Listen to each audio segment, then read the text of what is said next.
Yaz aylarına denk geldiği için bu saklama koşullarının önemi bir tık daha artmaktadır. Etleri 0-4 derece arası buzdolabında muhafaza etmeye dikkat edelim. Eti en azından 10-12 saat kadar dinlendirmeyi tercih edelim. Etin sindirimini kolaylaştıracak limonlu yeşilliklerle sofranızı süslemek sağlığınızı korumada size fayda sağlayacaktır. Ülkemizde bayramda güne kavurma ile kahvaltıya başlıyoruz maalesef.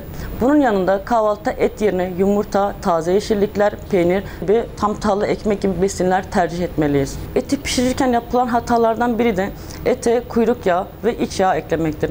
Yemeğe lezzet katmak adına yapılan bu işlem kalp ve damar sağlığı için sakıncalıdır. Bu nedenle et kendi suyunu salana dek kısık ateşte pişirilmelidir. Et pişirirken haşlama, fırında ve ızgara yöntemleri kullanılmalıdır.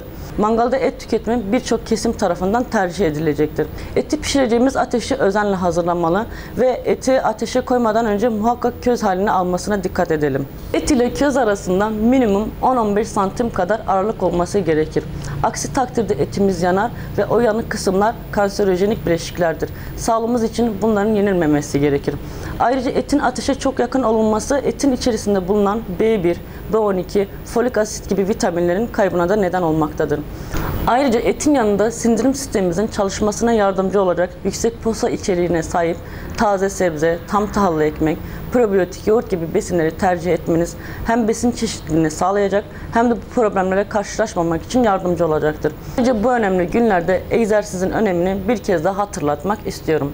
Günde 30-40 dakikalık yürüyüşler enerji harcamanıza katkı sağlayacak ve gün içinde sindiriminize yardımcı olacaktır.